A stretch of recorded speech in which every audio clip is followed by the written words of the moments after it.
चुनाव प्रतियोगिता में उपस्थित निर्णायक मंडल एवं समस्त शिक्षाविदों को मेरा सादर प्रणाम। मैं डॉक्टर शैलेश कुमार मिश्र, सहायक अध्यापक शिक्षा संकुल प्राथमिक विद्यालय अगमापुर, मॉडल ब्लॉक सेवापुरी, जनपद वाराणसी, उत्तर प्रदेश। जैसा हम सभी जानते हैं, कहानी सुनाने की प्रतियोगिता चल रही है। ज्यादा न बोलते हुए सिर्फ मैं इतना कहूंगा कि कहानी सुनाना, जैसा कि हमारे परम आदरणीय प्रकाश सर अपने आज के वचन में हम लोगों को बताते रहे हैं कि बुनियादी शिक्षा के भाषाई कौशल के लिए खास तौर पे कहानी सुनाना एक बहुत ही प्रभावशाली और शक्तिशाली विधा है।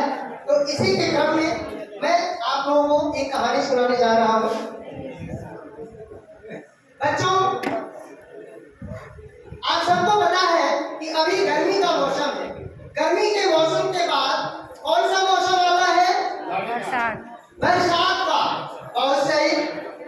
अच्छा, बरसात होने पे एक ऐसा जीव है जो अपने घर से बाहर निकलता है या नदी से किनारे आता है और जोर जोर से बोलना शुरू कर देता है, जिससे कि हम लोग जान जाते हैं कि बरसात आ गई है। आपको पता है कौन सा जानवर है, कौन सा जीव जंतु है? कौन सा? मेढक। बहुत सही, सही आपने जाना, वो मेढक है। आज हम लोग मेढक की कहानी कहेंगे आपके सामने। ये कहानी है दो मेढक की।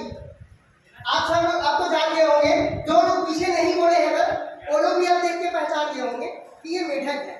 ठीक है, तो ये दो मेढकों की कहानी है।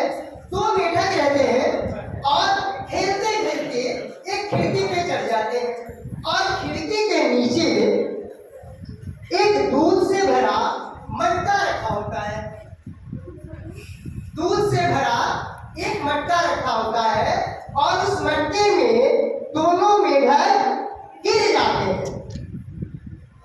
गिर जाने के बाद दोनों बाहर निकलने के लिए तैरने लगते हैं, लेकिन तैरने के बाद भी उनके पैरों को ठोस आधार नहीं मिल पाता है कि जिसपे वो खड़े होकर के छलांग लगाए और वो बाहर आ जाए। कुछ देर के बाद उसमें से एक मेढक ने अपने दूसरे साथी से कहा, सुनो भाई, पर मैं ज्यादा देर तक नहीं तैर सकता। अब मैं थक गया हूँ, अब मैं हिम्मत हार गया हूँ, अब मैं नहीं तैर सकता। और इस तरह से वो हिम्मत हार जाता है और बाहर निकलने की कोशिश छोड़ देता है और उस मटके में डूब करके मर जाता है।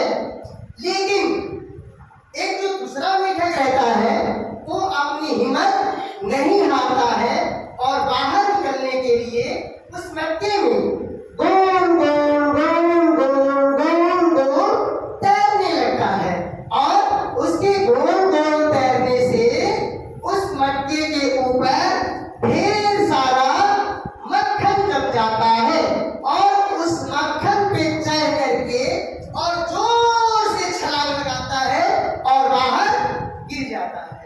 तो इस तरह से बच्चों, इस कहानी से हमें शिक्षा मिलती है कि हमें कभी भी हिम्मत नहीं हारनी चाहिए, हमें अपनी कोशिश नहीं छोड़नी चाहिए। पता है आप लोगों को ईश्वर भी उन्हीं का साथ देता है जो अपना काम स्वयं करते हैं। इसलिए हमें पूरे प्रयास से और आत्मविश्वास से हमें काम करना चाहिए। पता है, विश्वास कभी चमत्कार की चिंता नहीं